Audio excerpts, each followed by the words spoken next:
Coffee पिला थोड़ी share करेगा कॉफ़ी नहीं.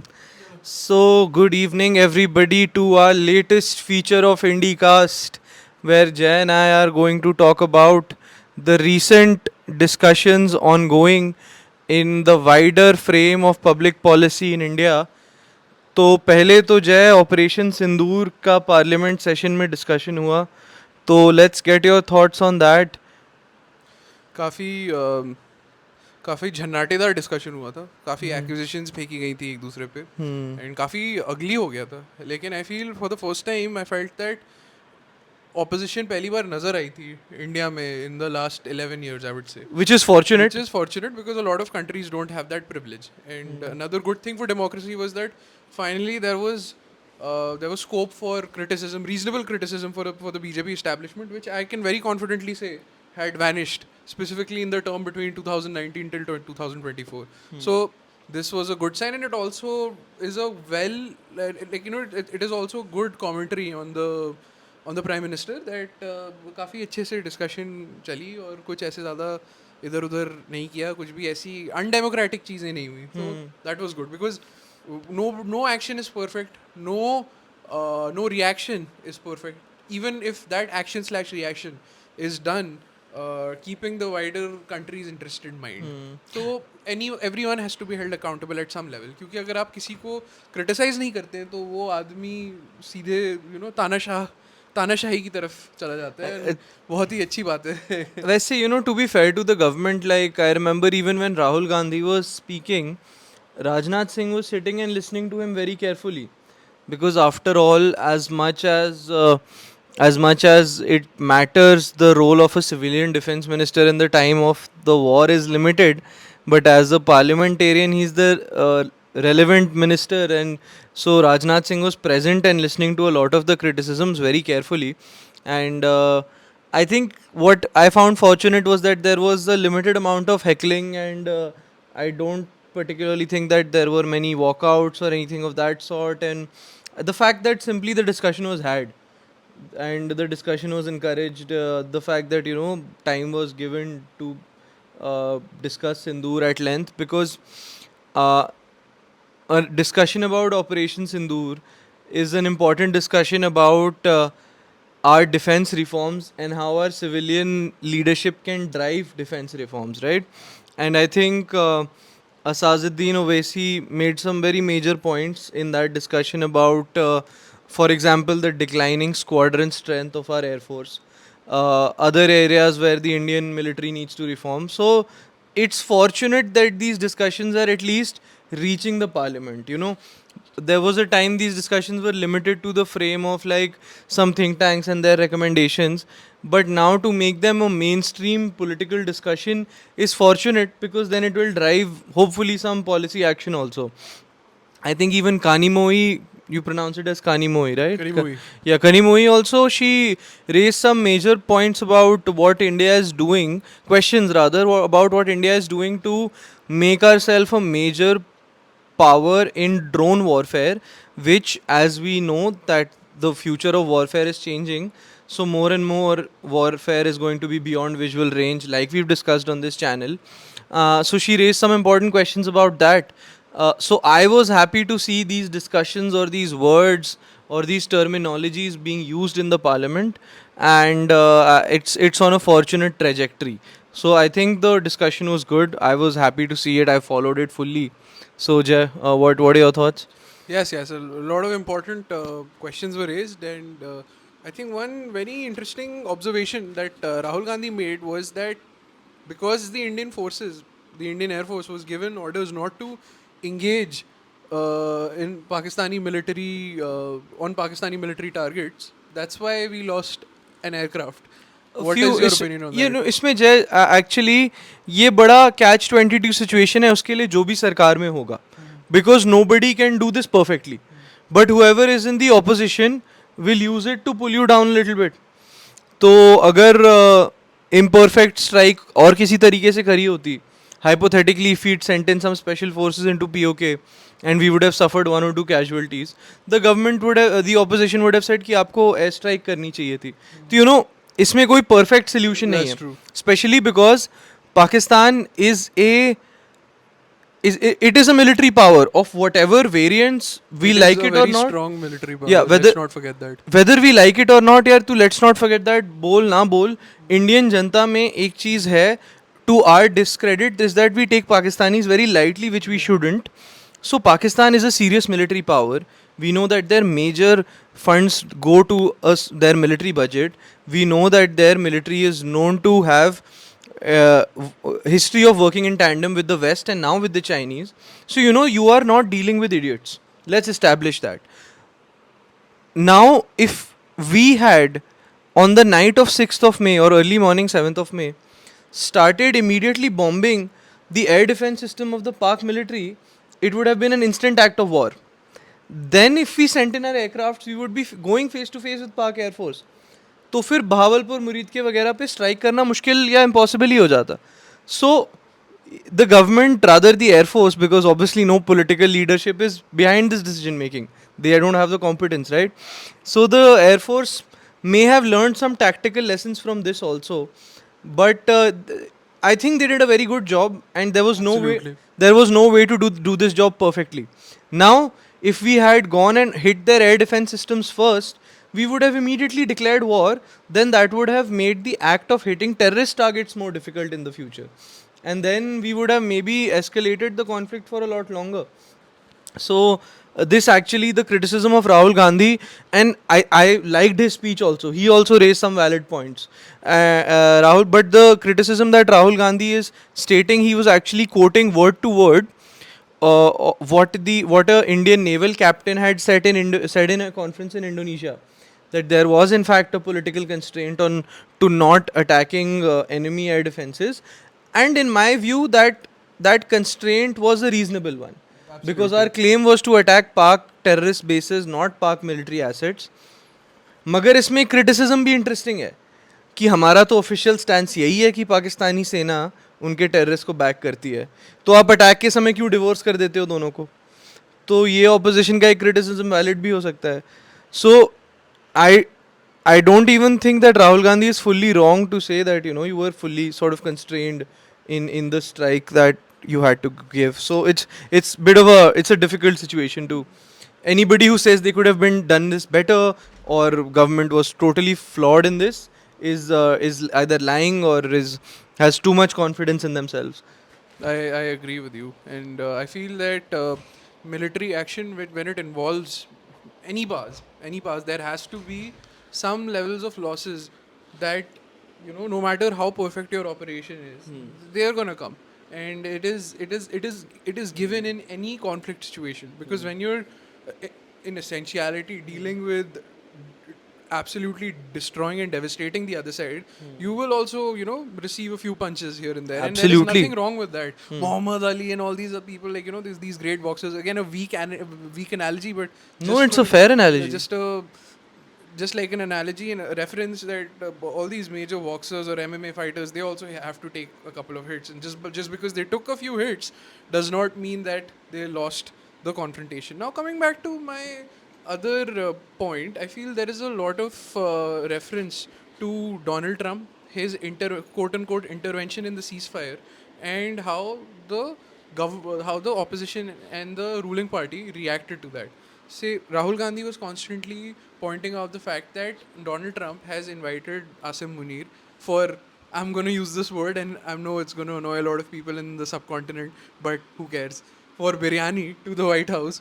And when Asim Munir was invited for the Dawat to the White House, it basically raised alarm bells inside India, because in essentiality what a lot of people were saying, that your foreign policy goals and objectives or your foreign policy negotiations are not working well, because even after giving out such a massive reach out and sending so many people from your country, politicians from your country, to tell the world that Pakistan is a state which backs terrorists, you have a president of the United States of America breaking protocol and calling a military general, now the field marshal of Pakistan, without any civilian representation from the country. What are your thoughts on that? Two important thoughts that I have. uh, on this is that first let's talk about India's multi-party delegations that were sent abroad. Now there are people who believe that this was totally a fiscally wasteful exercise. I'm not fully of that view. I do think that they were not as successful as they could have been. I also think, though, that our attempt was to bring in countries which are not major powers of the world to our side. Because a lot of the countries, some African nations, are going to be important in the the UN Security Councils. So, and there are going to be some important nations who have a major vote in the UNSC. Then there are countries which are FATF members. So those countries had to be reached out to, and a dossier of our intelligence had to be provided to them. Beyond that, I don't really think that it's the capacity or the job of our parliamentarians to go and Yeah, convince them. I understand. Having said that, I do think that maybe we could have been more strategic, because I think there were just too many panels and too many countries, and maybe in some areas we did get a cold shoulder from some countries as well. So that being said, one thing that needs to be confirmed beyond reasonable doubt is that in the conflict against Pakistan, the Western view will never buy the argument that we should declare war on them because they harbor terrorists. Who are you trying to convince that Pakistan harbors terrorists? The United States? In the Obama administration, Americans would bomb Pakistan day in and day out. So they know it as well that Pakistan harbors terrorists. Tora Bora 2002. Americans have bombed more terrorists in Pakistan than we ever will. Tora Bora is in Afghanistan. तोरा बोरा के बाद जो AFPAC area की जो पूरे borders हैं including NWFP areas of Pakistan, वहाँ तक की बॉम्बिंग्स हुई थी. और उसके बाद 2011 में भी ओसामा बिन लादेन की किलिंग तक हर दूसरे दिन ड्रोन स्ट्राइक्स पाकिस्तान के अंदर होती थी. तो यूनाइटेड स्टेट्स को एक कभी कन्विंसिंग आर्ग्यूमेंट नहीं लगेगा. They know that the Pakistani operations are very fused with Lashkar e Taiba, al Qaeda, etcetera, because it was Obama himself who tried to keep Operation Neptune Spear, which eliminated Osama bin Laden, hidden from the ISI. So they know this, but they are not convinced because they will continue to support Pakistan. So why are we seeking American approval? Absolutely. So वही है, उन्होंने राहुल गांधी ने ये भी कहा था कि आसिम मुनीर ने अटैक्स करवाए थे और वो डोनाल्ड ट्रंप के साथ जाके ऐसे खाना खा रहे हैं, उनको वाइट हाउस में बुला रहे हैं, उनको रेड कारपेट वेलकम दे रहे हैं. तो उसका यही उसका एक और कंक्लूजन ये भी ड्रॉ किया जा सकता है कि at the end of the day जो अमेरिका के पॉलिटिकल गोल्स हैं, जो वाइडर जियो स्ट्रेटिजिक ऑब्जेक्टिव्स हैं, उसमें कहीं ना कहीं पाकिस्तान का इम्पोर्टेंट रोल रहेगा. एंड बिल्कुल. As we have discussed in other episodes, Iran पे भी बॉम्ब गिराने के लिए पाकिस्तानी एयर स्पेस को इस बार कहते हैं कि यूज़ किया गया था. हाँ, और पाकिस्तान अपनी स्ट्रेटेजिक ऑटोनॉमी को ज़्यादा कंफर्टेबली हैंड करता है वेस्टर्न कंट्रीज को. So there is a natural strategic relationship that the US and Gulf Arab nations enjoy with the Pakistanis, because Pakistanis are their counterbalance first to Iran. Second, they are Pakistanis have been a historical entry point for the Americans and the Gulf Arab to keep their interests alive in Afghanistan as well. Americans and Saudis poured in so much money and ammunition to fight the Soviets in Afghanistan in 1979, and that entire job was done through the Pakistanis. This historical strategic advantage that Pakistan has given to the US is something that the US will never forget. And for that reason, we need to understand that Pakistan will not be divorced in the American eye. They are allowed to. Let's be very clear. The Americans will allow them to smuggle in some weapons into Kashmir without caring much. So this is our strategic interest. This is not American strategic interest. So Exactly. we need to have our own comprehensive Pakistan degradation plans, and we need to do it in a way that we need limited international approval. I'm not unrealistic that we become a superpower and we just go against the world, but we can sort of keep our own axis of countries. We can enjoy stronger trade relations with them, that whenever we need to take a solid stance against Pakistan, we at least have Yeah. we don't need the whole world to back us. Yeah, We yeah. just need 3-4 solid allies. Yeah, yeah. Every time somebody thinks of bombing Iran, people always say that they have Russia on their side at some level. So just one strong ally can be a major counterbalance.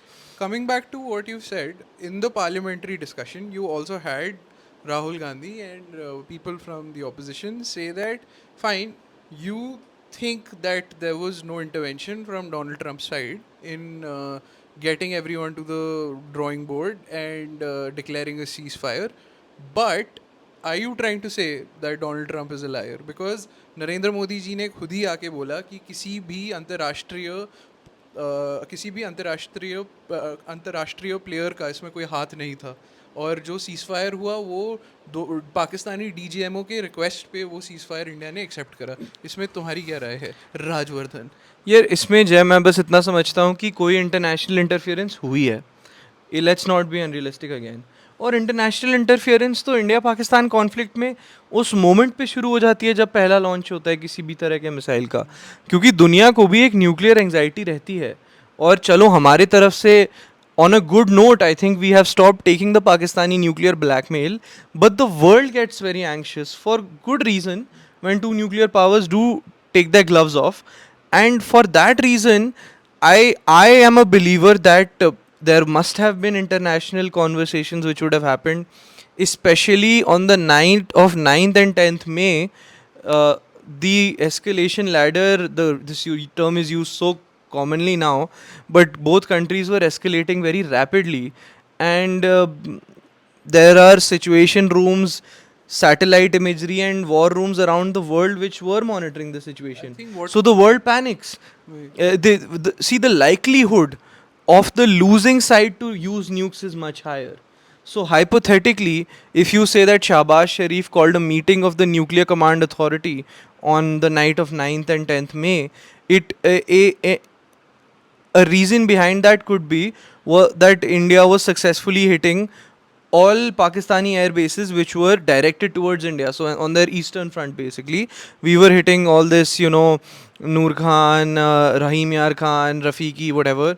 All these air bases were being struck, and at some level, the Pakistanis were now looking to radically escalate.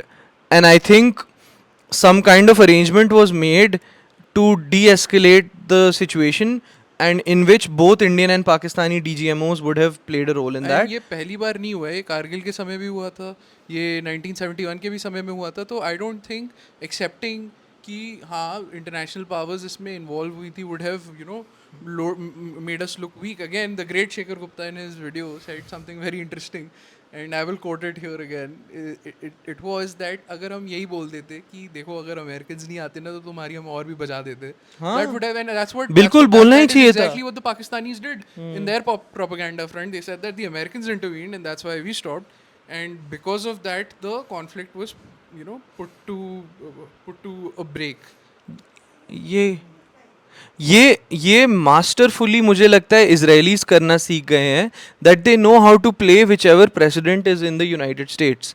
We know that whatever the strategic plan is, if you give Donald Trump credit for anything, he changes and he forgets what his strategy was. If Modi came on the 10th of May, if Narendra Modi sir, Prime Minister of India, came on the 10th of May and he said that okay, 10th May we have announced a ceasefire, या जब भी पूरे देश को address किया था honourable prime minister ने, उन्होंने कहा कि चलो हमने आज सीजफायर अनाउंस कर दिया और हमने एक्सटर्नल इंटरफेरेंस पे पाकिस्तान को बख्श दिया. That would have been a narrative that would have been easy to carry at home, because that is a night when our air force was very successful. Like I said, we hit all the air bases, like Shekhar Gupta described it, all the air bases east of the Indus, which is important geographically because east of the Indus means directed towards us. So we hit all the air bases east of the Indus. The world was likely scared about the strike on Kirana Hills, which the Air Force never confirmed, but all intelligence agencies around the world have largely come to this conclusion. And dude, imagine being any other country. Imagine being us Indians, hypothetically, if Iran is able to develop a nuclear weapon in the next 10 years. And Israel and Iran are trading blows like they were last month. And it reached a phase where you see one side going close to pushing the end button.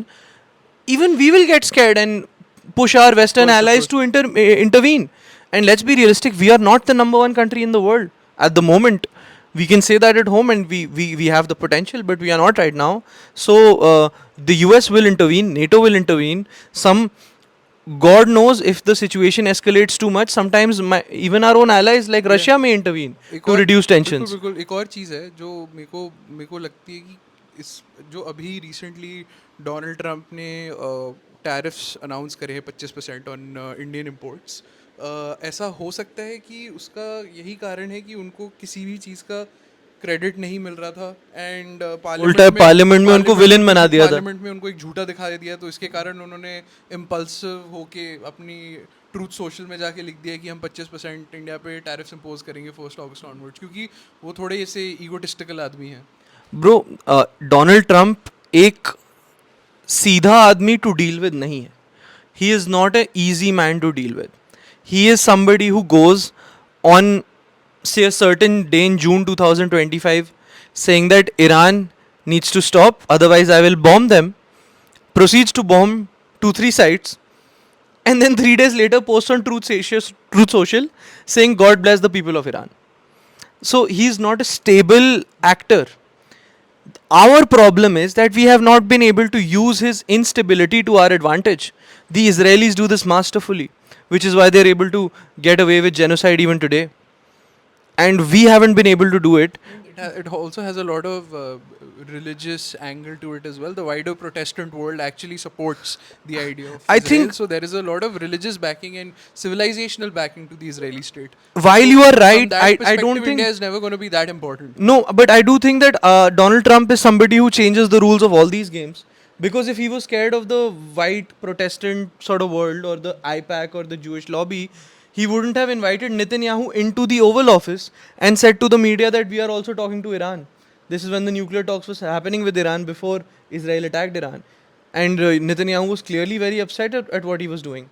Then Netanyahu carved out a plan saying that I will make it look like Trump stalled their nuclear program and then I will make him look like a peacemaker. Then suddenly all the tension that there could have been between Netanyahu and Trump vanished. So you know that he's a man who will twitch a lot of things if you rub his ego a little bit. He's a standard bully and a sycophant boss, you know. that's what- Like, that's oh, what- sorry, a boss who enjoys sycophancy. Sycophancy. And that's exactly what the Pakistanis also did to their They advantage. did it That masterfully, yes. They went and nominated him for a Nobel Peace Prize, and now they're enjoying less tariffs as compared to India, 18%. And for a country which is obsessed with India, and every benchmark for their existence is India, even in such a small scenario, 18% tariffs is a big geopolitical victory for Asim Munir, the military, and the Shehbaz Sharif government. The kind of damage that they've done to Imran Khan's political career is crazy. I don't see him coming in power anytime soon. बिल्कुल. But I do think though कि Narendra Modi government भी foreign policy में चाहे perfect ना रही हो, I think recent कुछ दिनों में they have been under a lot of pressure. And in that regard, it is right of us to not go and randomly nominate him to the Nobel Prize, because we will look scared, we will look weak. And I do think that what Jaishankar and the Honorable Prime Minister and what all these people are trying to do right now is much more sustainable, is that they are holding talks behind the back. They are making concessions in trade, और थोड़े trade concessions शायद हमें भी benefit करें. ऐसा ज़रूरी नहीं है कि हम लोग भी बहुत ट्रेड बैरियर्स और टैरिफ से अपनी इकोनॉमी को प्रोटेक्ट करें तो फ़ायदा ही होगा. तो अगर हम अमेरिका के साथ ट्रेड टॉक्स भी कर रहे हैं, अगर हम चाइना के साथ भी थोड़े कंसेशंस ला रहे हैं, and we are doing this with domestic political pressure which Jaishankar and Modi have seen recently in the recent days, so it's not an easy job to be the government. सीधे बोल देना, क्योंकि I feel India was at an advantageous position, and a lot of military experts also believe that during the Operation Sindoor. So सीधे कह देना कि हम cease fire पे आए क्योंकि हम पे प्रेशर डाला गया would make us look weak in a geopolitical sense as well. कि भाई अमेरिका कौन होता है हमें बोलने वाला कि भाई तुम हम कह रहे हैं इसीलिए सीज फायर हुआ. आई थिंक डोनाल्ड ट्रंप का जो ये हाई हेडेडनेस है और ये बुलिंग टैक्टिक है, उसको एक तरीके से ठेंगा दिखाना भी जरूरी था. I would also feel ये हमारी जियोपॉलिटिकल ऑटोनॉमी का बहुत ही अच्छा उदाहरण है तो इस पर्सपेक्टिव में मैं I think Narendra Modi government को सपोर्ट करूंगा. ठीक है, 25% टैरिफ्स लगा दिए, लेकिन इसका ये मतलब नहीं है कि बैकडोर नेगोशिएशंस हो नहीं रहे हैं. मेरे को लगता है कि बैकडोर नेगोशिएशंस भी हो रहे हैं, और उन बैकडोर नेगोशिएशंस में बहुत सारी चीज़ें आएंगी जो हमारे हमारे लिए फायदेमंद ही होंगी. भाई जिस दिन, सॉरी जैसे तेरी बात काट रहा हूँ, होगा, रेड हाँ, टेपिज्म खत्म होगा और फॉरेन डायरेक्ट इन्वेस्टमेंट आएगा, उससे हमारा देश ही अमीर होगा क्या पता और जॉब्स जनरेट हो जाए. जनरेट हो जाए. इसमें मैं तेरी एक लास्ट बात इसमें यहाँ काटूंगा, सॉरी काट तो नहीं रहा, तेरा पॉइंट खत्म हो गया. बट जैसे फिर मान लो ट्रम्प के लॉबीइस्ट बिजनेसमैन कुछ इंडिया में बहुत अच्छी बिजनेस अपॉर्चुनिटी लेके आ जाए, अगर हमने कंसेशन किए कि कुछ अमेरिकन ड्राई फ्रूट्स आप यहाँ बेचिए, कैलिफोर्निया में क्या नापा वैली है, क्या नेपा वैली, वहाँ की वाइन इंडिया में बेचिए, एक दो अच्छी विस्की बेचिए, और कुछ ट्रम्प के लॉबीइस्ट खुश हो जाए, कैडिलैक ले आओ भाई. और तो भाई उसके अगले दिन ट्रम्प पता है क्या ट्वीट करेगा, जैसे ईरान के लिए किया आफ्टर बॉम्बिंग ईरान. तब इंडिया के बाद टैरिफ अगर इशू खत्म हुआ, अगले दिन ट्वीट करेगा, God bless the great people of India, India is a great civilisation. So he is not a stable man. So our foreign policy, we need to know how to play the Americans now, but we also know that they can change opinions. And if you have stable friends in the region, you give them a good enough market size, they do change their opinions. Why were we not sanctioned when we betrayed the trust of the world amazingly? To our great credit, I call it one of India's most important strategic successes. In the world's view, we've betrayed them, but when we did our nuclear test in 1997, why were we not sanctioned? Because we had opened up our economy 6 years ago, and the Americans saw a huge opportunity in doing business here. That is exactly what Jaswant Singh said to the Americans when they were negotiating with them, that listen man, you're going to compromise on your national your ability to do And business here and a market to size here. add to what you're saying, अभी क्योंकि पूरी दुनिया की specifically western एंग्लोस्फीयर की इतनी ज़्यादा, sorry don't mind my language, इतनी ज़्यादा फटी हुई है चाइना के राइस से, तो to counter that as well I think India is a very important player. तो मेरे को नहीं लगता कि ये जो हाई हेडेडनेस के साथ ट्रम्प जी हमारे साथ खेल रहे हैं वो ज़्यादा दिन तक खेल पाएंगे. So yeah these are my final thoughts. Yeah, I mean, my final thoughts lie in a little bit of a risk aversion in our foreign policy also. I have defended the government here.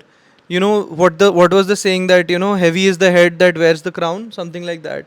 This time is a testament to that saying, that when your government, in times of conflict and in times of trade issues, or in appearances in front of your own parliament, your job is not going to be easy. So the time for you to be bold is now. I would have said, and I'm a big supporter of this government too, had Narendra Modi government in caps lock tweeted the night Operation Sindoor seceded, although people say it's still on, but the active combat ended. That night, if he tweeted in capital saying that Donald Trump of United States had no interference in ending this conflict, he would have had the entire country rally behind him, and who knows, he would have even earned the respect of the Americans themselves. Then they would have been like, okay, this guy is serious about not being bullied. आप pussy footing कर रहे हो ना, आप नाम भी नहीं ले रहे हो, आप क्लियरली बोल भी नहीं रहे हो कौन है, but again I feel, I think it's still diplomatic. there is 1%, dude. If you maintain your diplomatic correctness with countries who are extending you the same courtesy, if the gloves are off, it has to go both ways, even diplomatically.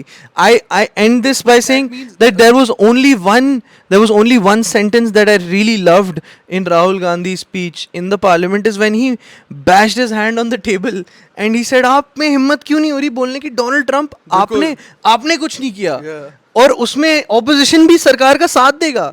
That was the line that he was referring to. That's why I think Rahul Gandhi has finally arrived. A lot of people are going to hate me for this, but I feel he has arrived in the Indian political game or game of chess, क्योंकि इससे पहले इसको बिल्कुल credit नहीं मिलता था, but I think his performance as the leader of the opposition was phenomenal this time, and credit where it's due, man. Like, you know, अब तुम उसको बार बार पप्पू पप्पू नहीं कह सकते हो मेरे हाँ हिसाब देखो से. That ship has उसकी sailed. यार, और मैं तो मानता हूँ कि लीडर ऑफ ऑपोजिशन का कुछ मायनों में रोल हमारे कुछ कैबिनेट मिनिस्टर से भी ज़्यादा ज़रूरी है. तो मैं तो लीडर ऑफ ऑपोजिशन को in many ways Bharat prime minister बोलते, second prime minister, shadow prime minister, Bharat के आर्किटेक्चर का, भारत सरकार के आर्किटेक्चर का एक एक्सटेंशन है वो. तो आप उसको स्पेशली कॉन्फ्लिक्ट में, ट्रेड इश्यूज के टाइम में आइसोलेट करके दुश्मन नहीं घोषित कर सकते. रादर दुश्मनी हमारी दुश्मनी होनी चाहिए इनएफिशिएंसी से, रिस्क अवर्जन से, पॉलिसी इनएक्शन से, लेजी ब्यूरोक्रेसी से, ओवर ब्यूरोक्रेसी से, उस रेड टेपिज्म से और उस लेजी ब्यूरोक्रेसी से जिसके कारण शायद हमारी एयर पावर जितनी और स्ट्रॉन्ग ऑपरेशन सिंदूर के समय हो सकती थी नहीं थी. ये सब कॉन्वर्सेशंस भी हमें करनी है. रोड्स बन सकते थे नहीं बन पाए जितने, तो that's it. I think we will conclude our conversation. Thank you so much for joining us.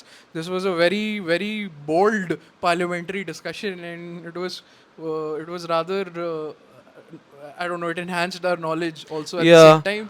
And hope you like this episode. देखिए, last चीज I want to say before we end is that we don't claim to educate you. We are trying to have risky policy conversations on our channel so that we can engage with our audience also. तो बहुत बार ऐसा भी हुआ है कि हमने बहुत गलत चीजें भी बोल दी होंगी, तो हम चाहते हैं कि आप आके हमें करेक्ट करें और हमें बोले कि हाँ भाई तूने जो बोला था बिल्कुल सही नहीं था, and we will ensure that we list out our corrections as well. हाँ, आप गलतियों को पॉइंट आउट करें, फीडबैक दें, कमेंट करें, हमारे कंटेंट के साथ एंगेज करें, तो एक अच्छा डिस्कशन का प्लेटफॉर्म बन सकता है. Thank you for joining us.